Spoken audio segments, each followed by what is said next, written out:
Hi everybody, I'm Heather Head and I am a freelance writer and the owner of Command Copywriter. I had a few minutes tonight and I wanted to share with you how to use LinkedIn to sell your services to businesses and corporate clients. It's really pretty simple. It's a very fast and effective way to build a freelance business, and it works for almost anybody. If you're an artist, if you're a writer, if you are an improv artist and you want to offer team building workshops, if you are wanting to sell coaching services, whatever it is that you want to offer to business and corporate clients, this process will help you to do that. So I am going to share my screen with you, and then we will get into the meat of this. But before we do, I just want to emphasize the importance, and it is always important to understand your audience. That is key to every sales and marketing effort you will ever make. And if you want to know more about that, I do recommend that you go to the Command Copywriter blog at commandcopywriter.com, and there is an article about personas and understanding your audience that will walk you through how to understand, how to get the information you need about your audience in a format that will allow you to really connect with them in a meaningful way.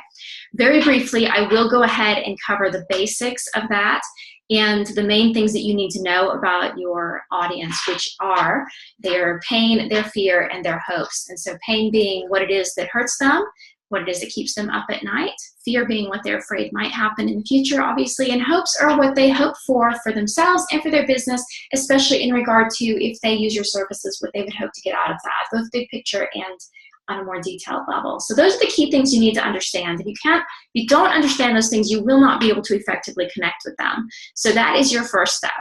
Once you have that, then it is time to set up your LinkedIn profile. So let's talk a little bit about what that should look like. I'm going to share with you two documents as we walk through this. One is simply my LinkedIn profile, which will kind of give you an example of what it is that what it is that I'm talking about.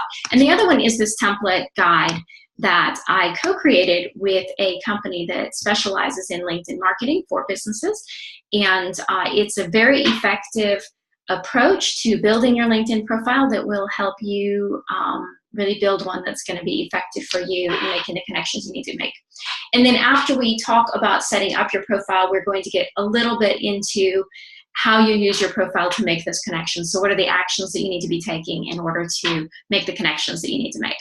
All right, so looking at your LinkedIn profile, first thing I want to say is if you already have a LinkedIn profile, go ahead and use the one you already have. If you don't, go ahead and set one up. What I want to discourage you from doing is having more than one profile out there, because that's going to become very confusing as you start to connect with people. A lot of people will connect with the wrong one, and it's just going to create a lot of confusion. So make sure you only have one profile. If you already have one that you created at some other point, figure out how to get access to it and either delete it or just use it. All right, so the key elements of your LinkedIn profile are your photo, your wallpaper, your name and basic information. This, which is called your summary description, and a lot of people use it to put a job description, but that's not how you're going to use it. There's your summary, sorry, that's not your summary description, that's your summary title. And this is your summary description. And these two pieces are really key to your marketing. And then you also will want to fill out your experience section. And there are other sections, but they're not critical, and we're not going to get into them tonight. Okay, so the first thing you need to know is this photo. There are certain standards that are expected on LinkedIn that will make you look professional and help you to connect with your clients. And one of them is you need it to be a headshot, so just your head, just your face, a little bit of shoulders if you really want, but the more of your face you can show, the better. Make sure that you're in a pose that looks warm and welcoming. A smile is nice. It doesn't have to be a smile, but a smile is nice. And that you look to some extent professional. It's okay to look quirky and show your personality and so on, but just make it look like you made some effort. Your wallpaper photo is not, it's not hugely critical, but if you have something branded you can put there, that's great. Mine happens to be a screenshot from a film that I co-produced with my husband and has some connection to the video offerings that my former brand used. It actually needs a little bit of updating because it's not really representative anymore of what I do. But I haven't gotten around to it. All right. let's talk about your summary title. One mistake that a lot of people make is using a job description here. So they'll say freelance copywriter. That is a missed opportunity. What you really want to focus on in your summary title is the value that you bring to your clients. So this is where, again, understanding who your audience is really important, and really understanding what it is that they can expect to get out of your services. So you might end up, as I did, with a name, with a list of things that you do. You also might end up with a list of value that you provide.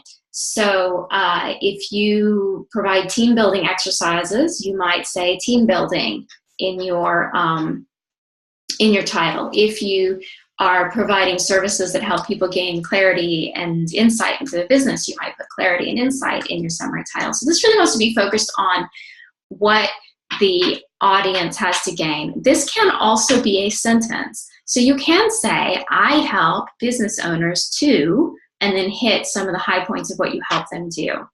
The other thing that this title should be doing, besides introducing the value that you bring, is it should contain some keywords. So one of the reasons that mine says writer, storyteller, coach, and especially why it says sales, marketing, and inbound, is that those are keywords that people often are looking for when they're looking for things that I have to offer. So those are things to be thinking about as well, what keywords they might be searching, because people will search LinkedIn looking for services, and you want to show up in the relevant search items. Although, to be very clear, search is not going to be the primary way that people find you. You're going to be engaging with them directly, and so search is very secondary. All right, let's talk about the summary description. And for that part, I want to really show you this document. So I co-created this document with a company that specializes in LinkedIn marketing programs for corporate clients. And it's highly effective. It's been tested multiple times. It's been tested a lot for effectiveness. And I do have a copy of this that I can share with you if you want a copy. Totally free. Just email me. It's heather@commandcopywriter.com. Let me know that you saw this video, and ask me for the LinkedIn profile guide. So, and it also includes a link to my profile. And if you want to connect with me, please do just include a note with your connection request, so I know why you want to connect with me, because I get a lot of requests. All right. This is the summary title we already talked about.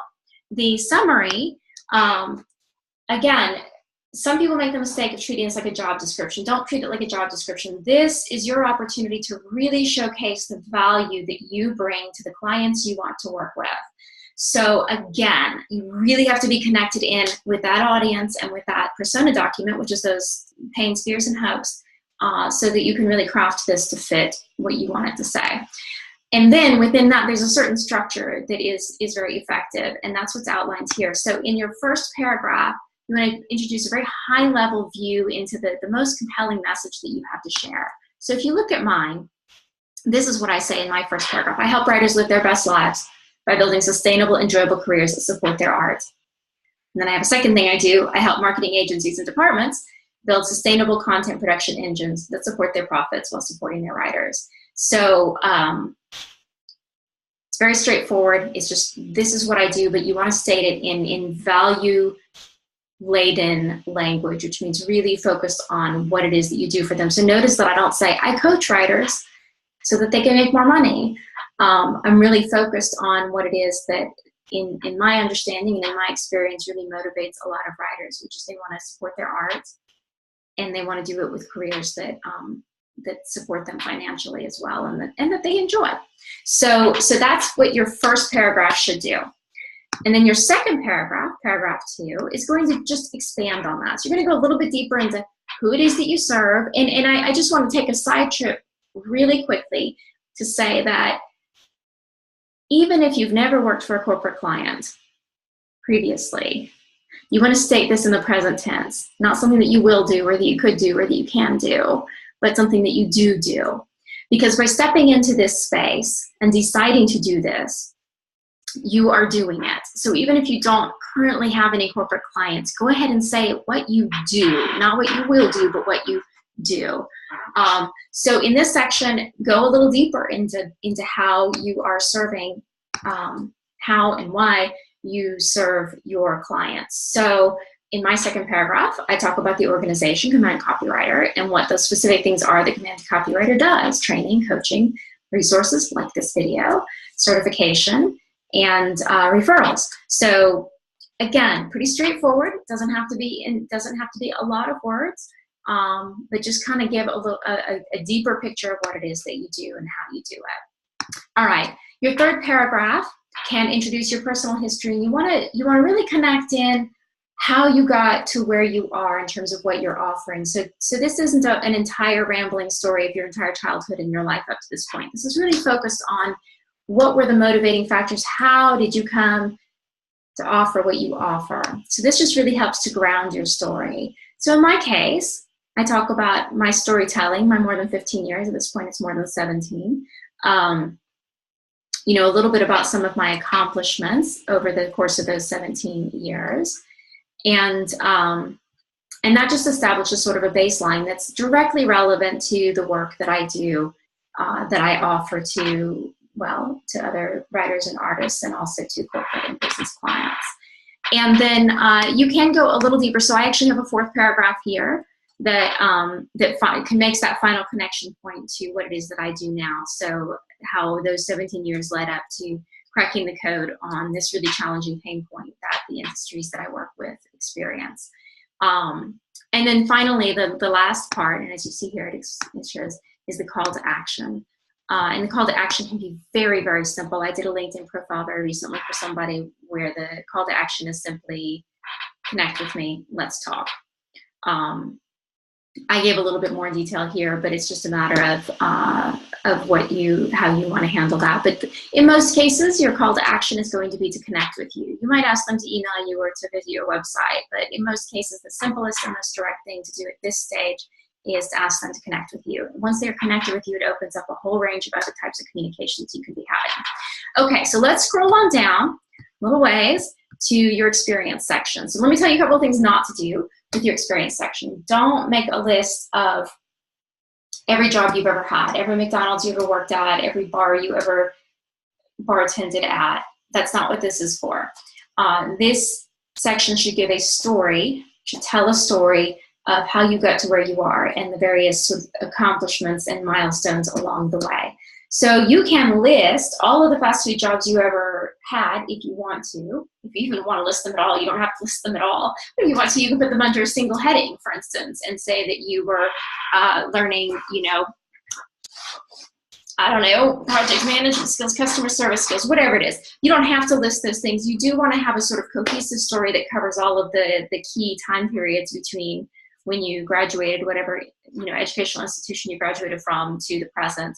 So you want to cover most of your gaps, but you can also have and I think I do have, yes, don't be afraid to put freelancer or I wouldn't put self-employed, but whatever it is that you're self-employed at. So you could put consultant, business consultant, or freelance writer, or whatever you were doing. You can put that as the heading. Don't be afraid of the self-employment aspect. It's not.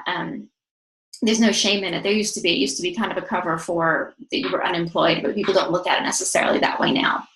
And then for each item, so as you can see, mine has been streamlined. I've done lots of odd jobs. I've cleaned offices at night. I've waited tables.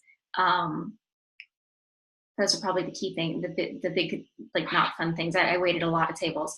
None of that is in here because it's really not relevant. The only things that are relevant is I did do a short stint as a proofreader at a major corporation, but that was so long ago. Even that I could probably take off and it wouldn't have much impact on my profile at all. The main things are the freelance writer, because I've been doing that for a very long time, and then my two companies, which had different purposes and different approaches. So for each one, you do have, actually for each of the sections, you have character limits. So the character limit for the summary, which is the one we looked at before, is 2,000 words. And the character limit for the experience section is not words, I'm sorry, characters, 2,000 characters. And the character limit for experience section is 1,000 characters. So you can write however much you're going to write and then edit it down. Just be aware that it won't accept any more than that number. Okay, so for your experience section, again, stay focused on the value that you bring. And mine is actually not a good example of this in this particular case, but one of the things that is really effective is to use miniature case studies in your experience section. So instead of focusing on, I do this task and this task and this task, you can include a very brief description of an accomplishment at that job. So if I were to do that for Command Copywriter, you know, I might start with how many writers I've helped to launch their careers, or some kind of, you know, accomplishment-based language. And I might have done that.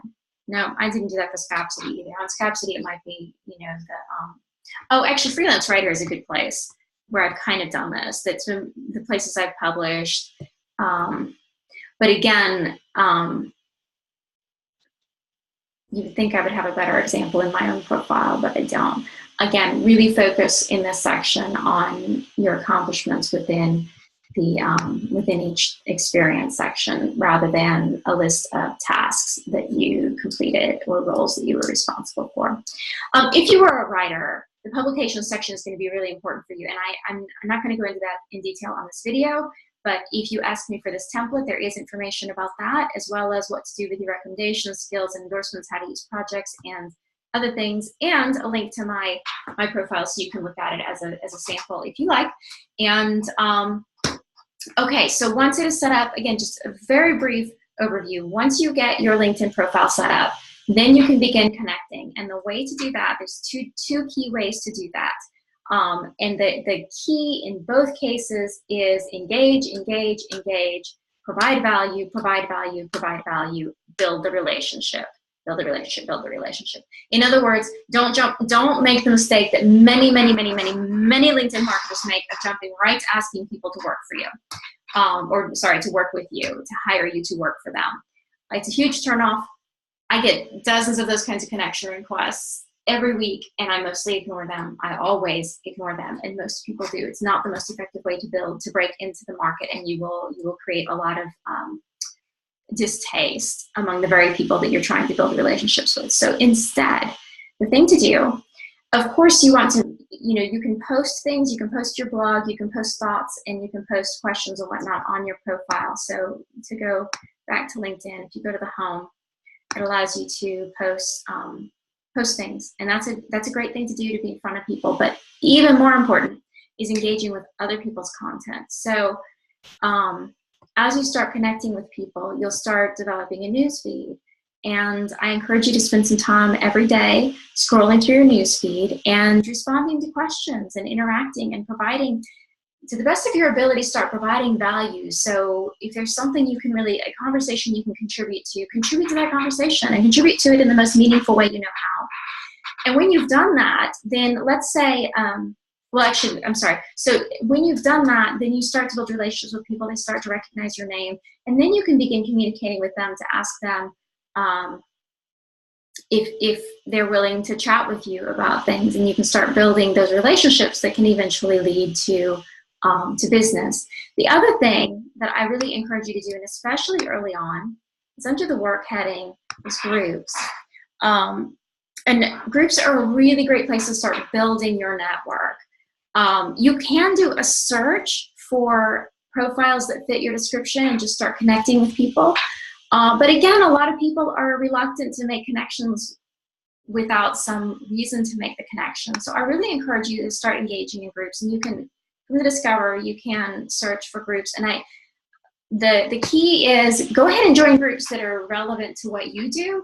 But more importantly, join groups that are relevant to the audience you're trying to connect with. So again, this is why that persona document is so important. When you understand your audience, then you can get inside their heads and figure out what groups are they likely to be members of and join those groups. Then you can go, once you're in a group, let's see, let me pick one here. Let's say you're in a freelance copywriter group, which I encourage you to do that, but that isn't where you're going to find your market most likely. But if you are, So what you would do is, again, go to your groups every day and start engaging with the content. So there's a question, you can answer that question, and then you can reach out to Conrad Sanders or whoever it is that you just engaged with and say, hey, I really appreciated your content in such and such a group. I'd love to connect, and ask them for the connection, and you will get tons of connections that way. If you put a little bit of time into it every day, you'll start racking up those connections. And you really want to have, to go back to my profile here, if I can. I think I have something like 1,400 connections, which is not a huge number, but it's an adequate number. So you really want to start, what you want to go for is try and get to this 500 plus number. It gives you a certain, what's the word, a certain weight with other LinkedIn users when they can see that you've been active and engaged long enough that you have a certain number of connections. So that's the number you're kind of shooting for, and you can start doing that by engaging in those groups and then asking to connect with people. And once you have those connections, and you're engaging with them on your newsfeed, remember, then you can start looking for opportunities. So if you're, let's see, let me see if I can find an example in the newsfeed right now. If somebody in your newsfeed or in one of your groups is expressing a problem and you know you can solve that problem for them, you can engage with them by leaving a comment and say, hey, here's some tips that I recommend. And just so you know, this is what I do and I would love to work with you. And then you can reach out to them. So this is all about building relationships. You've heard the expression, it's not what you know, it's who you know. And there is so much truth in that it's ridiculous.